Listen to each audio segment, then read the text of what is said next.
1983 का वो दौर याद आता है जब झारखंड के पितामह विनोद बिहारी महतो को गिरिडीह की जेल में कैद किया गया था। आज वो लम्हा आज भी याद आता है और आज भी हम अपने ताकत से, अपनी हिम्मत से, अपनी एकजुटता से प्रशासन को बताते आते हैं कि आप लाख तानाशाही का परिचय दे, आप लाख हमारे हक अधिकार के बीच आकर खड़े हो जाए। जब इस मिट्टी के किसी वीर ने चाहा है कि झारखंड के लोगों को उनका हक अधिकार दिलाना है, तो याद रखिएगा वो विनोद बाबू का दौर था जब इसी गिरिडीह के जेल में पहली बार झारखंड के इतिहास में नारा लगा था कि जेल का ताला टूटेगा, विनोद बिहारी छूटेगा। और आनंद फानन में तत्कालीन एसपी महोदय को विनोद बिहारी महतो को दूसरे जेल में शिफ्ट करना पड़ा। वो दौर था गुरुजी दिसम गुरु शिबू सोरेन का, वो दौर था कॉमरेड ए.के. रॉय का। यानी असंख्य बलिदान, असंख्य संघर्ष के बाद हमारे पूर्वजों ने, हमारे वीरों ने इस राज्य को अलग किया।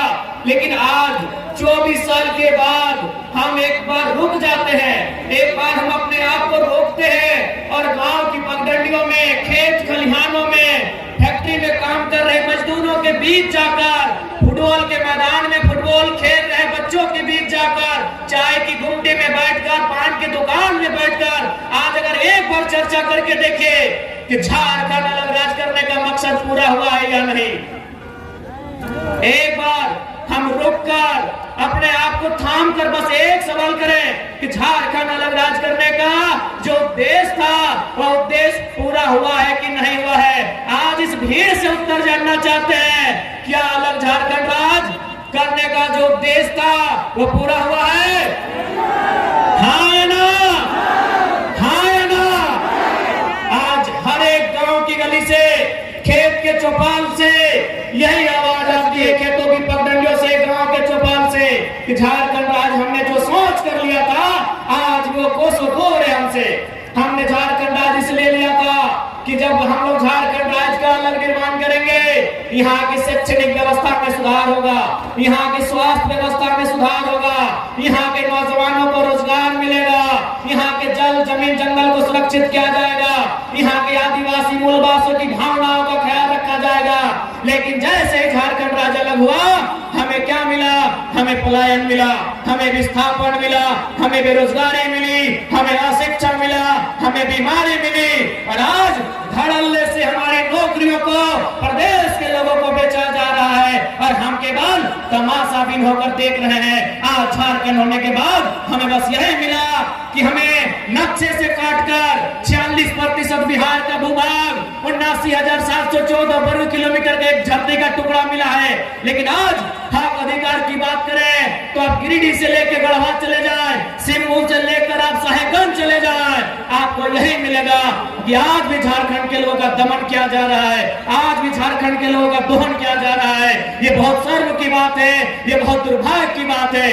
और चूंकि इस राज्य को बनाने में बहुत सारे वीरों ने बलिदान दिया है, आज विनोद बिहारी महतो हमारे बीच नहीं है, आज निर्मल महतो हमारे बीच नहीं है, आज कॉमरेड ए.के. रॉय हमारे बीच नहीं है, लेकिन आज दिसम गुरु शिबू सोरेन जिंदा है, आज वो अस्वस्थ है, लेकिन हम उनके स्वास्थ्य की कामना करते हैं। उनसे एक सवाल पूछेंगे कि गुरुजी बताइए कि इसी दिन के लिए आपने झारखंड राज अलग लिया था, आपने झारखंड राज क्या केवल अपनी पुतौलों को विधायक बनाने के लिए लिया था? इस बात का उत्तर दीजिएगा गुरुजी, यदि आपके कानों तक मेरी आवाज आ रही है। आज बगल में, यही बगल में माननीय मुख्यमंत्री की अर्धांगिनी बैठी है जो गांधी की विधायक है, वो एक महिला विधायक है, इसलिए हम महिला पर विशेष टिप्पणी नहीं करेंगे, उन पर कोई छींटाकशी नहीं करेंगे। लेकिन वो मंचों पे आती है और अपने भाषणों में बार बार 1000 रुपए का जिक्र करती है कि हमने मैया सम्मान योजना दिया 1000। ऐसा लगता है उन्होंने हमें खैरात दिया है, हमें भीख दिया है। बड़ा दुर्भाग्य कि कोई 1000 रुपया देकर इस प्रकार से महिमा मंडन करता है। आज मैं माननीय मुख्यमंत्री, उनकी अर्धांगिनी, चूंकि दोनों सरकार में दोनों सम्मिलित हैं, मैं उन्हें साफ साफ कहूंगा 1000 नहीं, आप 500 रुपया देके वोट ले जाइए, लेकिन हमारा एक शर्त होगा, आपके परिवार में 4 विधायक है, आप डिसाइड कर लीजिए एक वो कौन रहेगा, 3 को इस्तीफा दीजिए, इस बार सारा कौन इस्तीफा देगा? कल्पना मैडम इस्तीफा देंगे या बसंत सोरेन जी इस्तीफा देंगे या सीता मैडम इस्तीफा देंगे? हेमंत सोरेन जी बताइए। अरे वाह, ये झारखंड के लोगों को आज भी आप लोग बोका समझ रहे हैं। आपने हमें क्या दिया? अभी हमें नहीं, हमारी माओ और बहनों को मैया सम्मान योजना आपने दिया, भैया लोग क्या झाल बजाएंगे? नहीं बताइए, भैया लोग क्या झाल बजाएंगे माननीय मुख्यमंत्री महोदय? इसलिए आप बिल्कुल 1000 रुपए में सारा वोट ले जाइए, लेकिन आप उत्तर दीजिए कि आपके परिवार में कौन 3 लोग हैं जो विधायकी से इस्तीफा देंगे? कौन 3 लोग इस्तीफा देंगे? या यदि आपकी मैडम अगर वो गांडे से विधायक रहेंगी तो मुख्यमंत्री महोदय आप बरहट कर मुख्यमंत्री के पद से इस्तीफा दीजिए। क्या एक परिवार के लिए झारखंड राज्य अलग बना था? क्या एक परिवार के लिए झारखंड राज्य अलग बना था? बताइएगा। नहीं ना? तो ये कौन सा ड्रामा है भाई?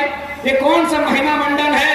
आज हमारे राज्य में पलायन बढ़ रहा है, आज हमारे राज्य में बेरोजगारी का दर बढ़ रहा है, आज हमारे राज्य में अशिक्षा का दर बढ़ रहा है, आज हमारे राज्य में मजदूरों की संख्या प्रवासी के रूप में बढ़ रही है, और आप 1000 रुपए देकर हमें अगर बहलाने का कार्य करते हैं तो ये दुर्भाग्य की बात है।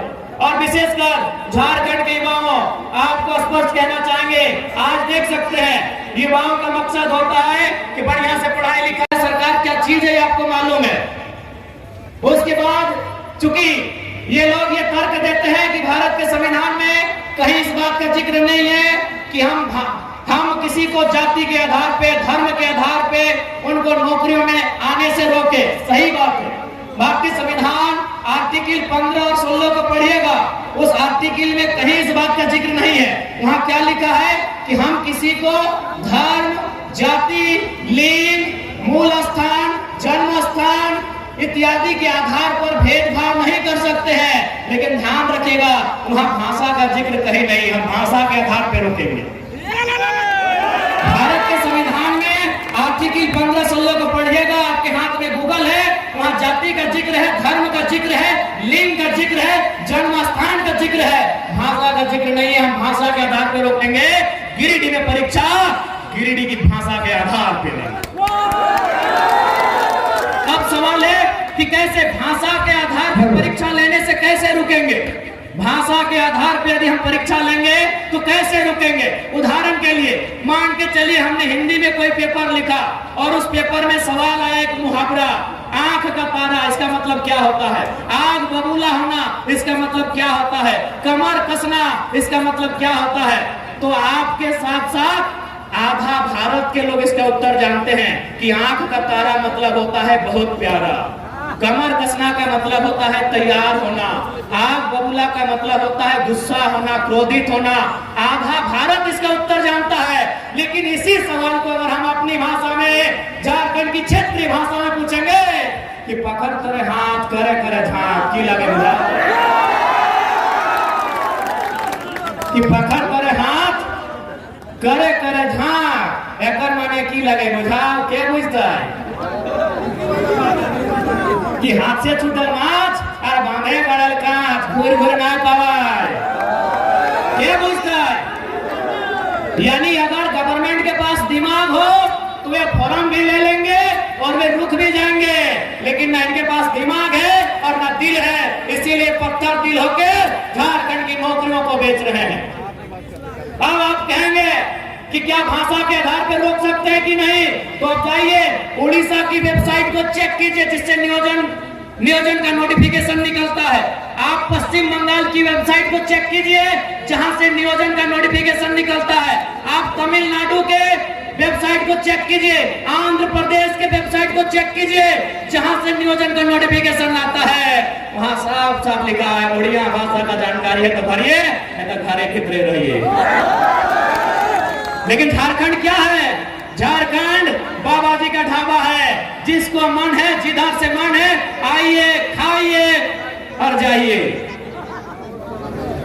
इसलिए आज जो लोग सत्ता में बैठे हैं उन्होंने अपनी राजनीतिक सूचिता का अंत कर लिया है, उन्होंने अपनी राजनीतिक दूरदर्शिता का अंत कर लिया है, उन्होंने अपनी राजनीतिक नैतिकता का अंत कर लिया है। और नहीं तो आज बार बार परीक्षा लीक नहीं होता, बार बार छात्र सड़कों पे नहीं आते। आज हमारे नौजवान, ऐसा लग रहा है बिरसा मुंडा